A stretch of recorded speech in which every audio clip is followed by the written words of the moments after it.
The illegal immigration crackdown may be coming to a close in Minnesota, but the federal focus on massive fraud is on. Underway right now, a Senate hearing featuring Minnesota officials. Senator Josh Hawley really wants answers from that state's attorney general. You said, let's go fight these people, meaning the people who were investigating the fraud. Why'd you do it? Why'd you help them? Are you going to let me answer? Please, we're all ears. So first of all, you're cherry picking quotes out of there. Why did you help them? I thought you were going to let me answer. Why did you help them? Are you going to let me answer? Why did you help them? You let me answer and I'll answer you. Tell the truth and I'll let you answer. I will tell the truth. Good. Let's do that. That'd be a nice change. Why'd you help them? Now see, Mr. Chairman, I didn't come here to be insulted. I came here voluntarily. You came here for the truth. Let's have it. Why did you help them? The quotes are here. They're in black and white. Ooh, congressional correspondent Bill Malugin has more from Capitol Hill. Bill. Harris, good morning to you. As you just saw there, all sorts of fireworks in this hearing already. Several heated exchanges between Senate Republicans and Minnesota Attorney General Keith Ellison. Senator Ron Johnson went after him about these Signal group chats that anti-ICE agitators have been using in Minnesota. Ellison said it's all just free speech. Take a listen. I freely admit being in favor of the First Amendment. And two people are dead because you encouraged them to put themselves into harm's way. And now you're exploiting those two martyrs. A tragedy was going to happen, and you encouraged it. And you ought to feel damn guilty about it. Smirk. Smirk. It's sick. It is despicable. Are you asking me for comment, Senator? Because everything you said was untrue. It was a nice theatrical performance, but it was all lies. And there was a second very heated exchange between Missouri Senator Josh Hawley, again a Republican, and Attorney General Keith Ellison when they were talking about the Minnesota fraud scandal. Take a listen. Whistleblowers came to you as early as 2019. Let's look. As early as 2019, whistleblower. Don't talk over me. As early as 2019, it's my hearing, pal. As early as 2019, don't call me whistleblowers came to, well, I should call you prisoner because you ought to be in jail. Well, we'll see what you can do about it. Then, Harris, there was another exchange that raised a few eyebrows in the room when Senator Rand Paul asked Ellison if local police in Minnesota cooperate with ICE. If ICE called the local Minneapolis police and said, we want to arrest this person, will the Minneapolis police help ICE to arrest a person? I think so, yes.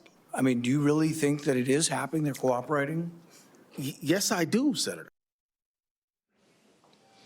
And Harris, it was interesting. Ellison went on to say that it felt like the ICE surge into Minnesota must have been like what the Boston Tea Party was like for American colonials. He described Operation Metro Surge as an imperial force that was there just to harass and abuse local citizens. That hearing's still underway right now. We're going to head back in there and see what else it brings. Send it back to you. Bill Malugin, thank you very much. And focus now, Senator Ashley Moody, Republican of the great state of Florida. She serves on the Judiciary Committee and, critical for this conversation, Homeland Security Committee. Great to see you today. Let's start right there in the politics of this. Because what AG Keith Ellison could have said was, yeah, we're cooperating. But is that straightforward talk right now going to hurt him politically because they are a sanctuary state? I mean, they're kind of in a sticky place right now, Democrats. Well, let's talk about how candid the Attorney General was being. I mean, he wouldn't even answer if he was the Attorney General of the state of Minnesota. I know. So we'll have to start with that. And I think it's really imperative to examine whether or not what he said today is even true. This is an Attorney General that did nothing. I was the Attorney General of Florida. We are considered and sometimes referred to as the top cop, right? We coordinate with law enforcement. We coordinate with prosecutors. We are the voice of safety. This guy not only has promoted Antifa and posed with an Antifa handbook, that's the top law enforcement in Minnesota.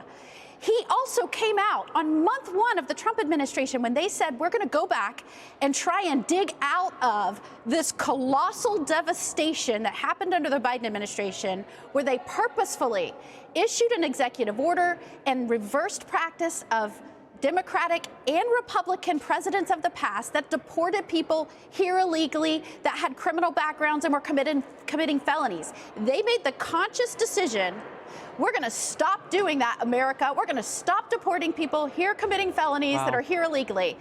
Ellison did nothing. I, as Attorney General, on behalf of the people of the state of Florida, immediately started fighting back. Sheriffs were like, what do you mean we have to start releasing people back into the communities that are committing felonies? This guy, Ellison, under his watch, 7 out of 87 counties have even agreed to cooperate with the federal government. Under Florida, every single one of our counties is signed up, ready to go, and I, as senator, made sure that the federal government was reimbursing those state and local jurisdictions that were helping. It's a tale of two states, a tale of two differences of opinion on how you actually keep your community safe, and there is a reason why the tragedies unfolded in Minnesota and why there had to be more law enforcement officers federally there in the first place, is because you had a top law enforcement official that refused from the get-go to help correct the devastation that President Biden brought on this country. Look, and that's in the forefront. In the background is the tsunami of legality against Keith Ellison that's coming now. And that's with the fraud. Absolutely. I mean, you heard some of the responses regarding the fraud. I mean, if you have an attorney general who won't even say, we need to remove everyone here that's committing crimes against our communities and deport them as everyone has previously, including fraud, right? It's a challenge to see how he's going to come out in a strong way to make sure he's rooting out everyone here that shouldn't be here and that's committed crimes against the American taxpayer. Under his watch, he has a crisis in his ranks. Law enforcement officers around his state are fleeing the profession. They're moving to other states. They need someone that can actually represent enforcement of the law, go after the bad guys, keep the community safe, and he is failing miserably at that job. As you said, they need a top cop. I want to get to this. The Senate is holding a test vote and a push to keep DHS funded as another Democrat-led shutdown is now looming over all of us as a country. Because if you want to fly, if you want to use these services that DHS heads, like the TSA and the FAA, I mean, this hurts you as a citizen, whether you work for the government or not. Democrats are demanding curbs on immigration and customs enforcement. They're still fighting over stripping ICE of its powers and hoping to also strip the money. Here's Senate Majority Leader John Thune. Democrats showed little urgency when it came to negotiations. It took them more than a week to come up with a list of demands. They didn't provide legislative text until this past weekend.